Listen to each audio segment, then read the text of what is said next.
Hey guys, it's Mr. C here, and in this video, which is being done using my phone, I'm going to show you how to solve the last problem, the last section of the note packets for the course 12.8, which involves solving for t using the compound interest formula. So I have some stuff already picked out from that problem, namely some of the values involved in the compound interest formula.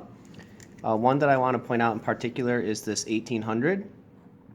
Somewhere in the problem it states that you have to figure out how long it takes the investment of 1500 to earn $300 in interest. So this 1800 comes from 1500 plus the $300 in interest that is expected to accrue. Gives us a rate of 3%. Of course, you're going to want that in decimal format, which is 0.03.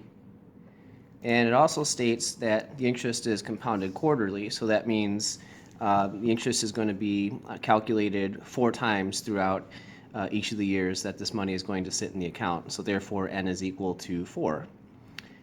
All right, so what we're going to do is plug all this information into the compound interest formula. We're going to replace A with 1800, P with 1500, and then let's fill out the expression inside the set of parentheses. 1 plus 0.03 over 4, and that's going to get an exponent of 4 times t, or simply 4t.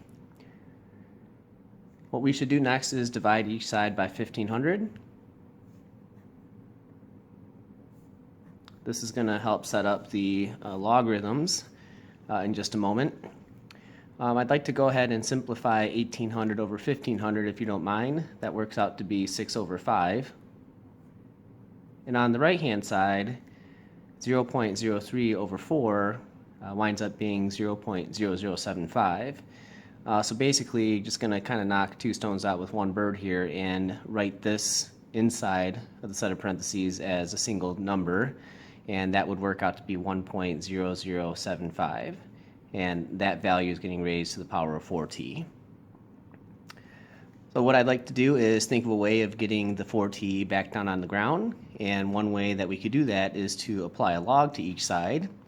And it's not a usual log, but it's the one that's necessary. I'm going to take the log base 1.0075 of the left-hand side value, 6 over 5, and I'm also going to do that on the right-hand side. Log base 1.0075 applied to 1.0075 to the power of 4t. And we know, based on our properties of logs, that that's going to cancel out. We'll just rewrite the left-hand side.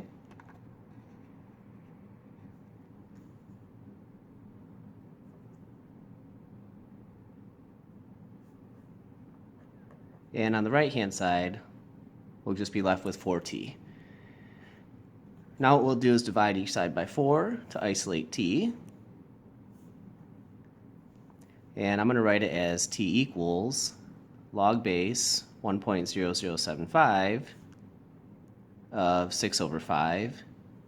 And that entire log expression is being divided by 4. So what you want to do from here on out is maybe chunk the typing that you do in your calculator. We are going to want a more practical answer for t. We wouldn't want to leave it in the exact form. It doesn't really have much meaning in terms of an application setting. So what I would recommend doing is maybe first entering this into your calculator using the change base formula, and then once you do that, you can quickly hit the divides key and type in 4. Your calculator should say ANS divided by 4.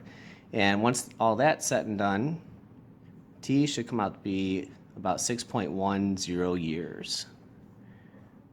So all in all, if we want this account with an initial balance of 1500 to earn $300 in interest, thereby turning into 1800, under this compounded quarterly situation at a rate of 3%, that money should sit in there for about 6.1 years.